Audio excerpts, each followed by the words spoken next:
તો બુલેટિનની શરૂઆત કરીશું મહત્વપૂર્ણ સમાચારોની સાથે। હાલ એક મહત્વના સમાચાર સામે આવ્યા છે, તેના ઉપર પણ નજર કરી લઈએ। ગુજરાતનું બજેટ 18મી ફેબ્રુઆરીએ રજૂ થશે। આ મહત્વના સમાચાર અત્યારે સામે આવ્યા છે। નાણામંત્રી કનુભાઈ દેસાઈ બજેટ રજૂ કરશે અને બજેટ સત્ર અંગે ટાઈમ ટેબલ પણ જાહેર। તો બીજી તરફ 16મી ફેબ્રુઆરીએ રાજ્યપાલ કરશે સંબોધન। આ મહત્વના સમાચાર સામે આવ્યા છે। કેન્દ્ર બાદ હવે ગુજરાતના બજેટને લઈને પણ અહીંયા માહિતી સામે આવી છે। 16મી ફેબ્રુઆરીએ રાજ્યપાલ સંબોધન કરવાના છે। ગુજરાતના બજેટને લઈને જ્યારે આપણે વાત કરી રહ્યા હોઈએ ત્યારે 18મી ફેબ્રુઆરીએ બજેટ રજૂ કરવામાં આવશે। તો મહત્વપૂર્ણ સમાચાર હાલ સામે આવ્યા છે। આ વખતે પણ ગુજરાતની પ્રજાની અલગ અલગ આશાઓ અને અપેક્ષાઓ પણ છે। સૌનું ધ્યાન રહેવાનું છે કે આ બજેટમાં શું વધુ અને વિશેષ હોઈ શકે છે। જે પ્રમાણે બજેટને લઈને આ ખાસ કરીને સમાચાર સામે આવ્યા છે। નાણામંત્રી કનુભાઈ દેસાઈ બજેટ રજૂ કરવાના છે, તો તેની સાથે જ તેને અંગે એક ટાઈમ ટેબલ પણ જાહેર થયું છે અને તેને લઈને 18મી ફેબ્રુઆરીએ બજેટ રજૂ કરવામાં આવશે। તેને જોતા અત્યારે પ્રાથમિક માહિતી સામે આવી છે। કનુભાઈ દેસાઈ જે નાણામંત્રી છે તેઓ બજેટ રજૂ કરવાના છે અને ત્યારબાદ જે પ્રમાણેની અત્યારે માહિતી સામે આવી છે, રાજ્યપાલ પણ સંબોધન કરશે તેવી પણ અત્યારે માહિતી સામે આવી છે। તો બીજી તરફ હવે અલગ અલગ આશાઓ અને અપેક્ષાઓ ગુજરાતની જનતાને પણ કે આ બજેટમાં શું વધુ તેમના માટે રહેવાનું છે। અલગ અલગ મુદ્દાઓ પર લઈને આ વખતે પણ જે પ્રમાણે બજેટ રજૂ થશે।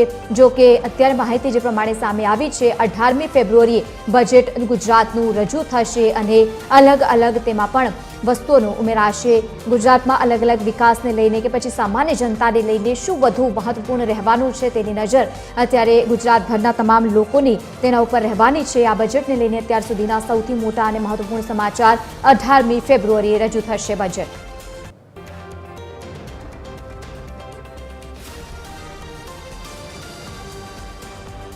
વધુ માહિતી સાથે એસોસિએટ એડિટર સોનલ અનડકટ આપણી સાથે લાઈવ જોડાયા છે। સોનલ, તારીખ જાહેર થઈ ગઈ છે ગુજરાતના બજેટને લઈને, શું વધુ માહિતી, શું ખાસ આ વખતે હોઈ શકે છે બજેટમાં?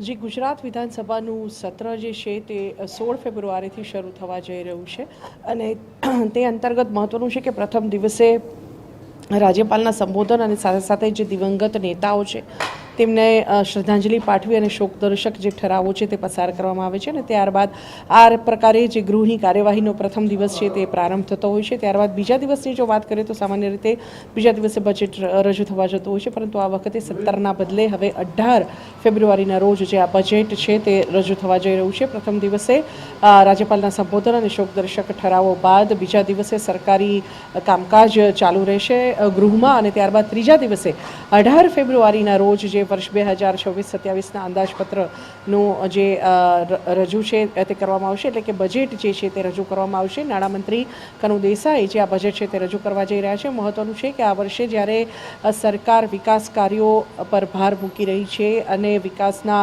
એજન્ડા સાથે જ્યારે ભાજપ આગળ વધી રહ્યો છે, ત્યારે મહત્વનું છે કે જે ગુજરાત સરકારનું બજેટ છે તેનું કદ પણ આ વખતે વધી શકે છે, કેમ કે અલગ અલગ જે સરકારી યોજનાઓ છે સાથે સાથે જે મહત્વના યોજનાઓ અંતર્ગત લાભ આપવાના થતા હોય છે તે તમામની જે બાબતો છે તે અંતર્ગત જે બજેટનું કદ છે તે આ વખતે ચોક્કસપણે વધી શકે છે, કેમ કે જે પ્રકારે અત્યાર સુધી વિવિધ યોજનાઓ હેઠળ લોકોને સહાય ચૂકવવાની વાત હોય કે અન્ય રીતની હોય, ખાસ કરીને આ વખતે સૌથી મોટું પેકેજ કૃષિ સહાય પેકેજ જે છે તે ગુજરાત સરકાર તરફથી રજૂ કરવામાં આવ્યું છે।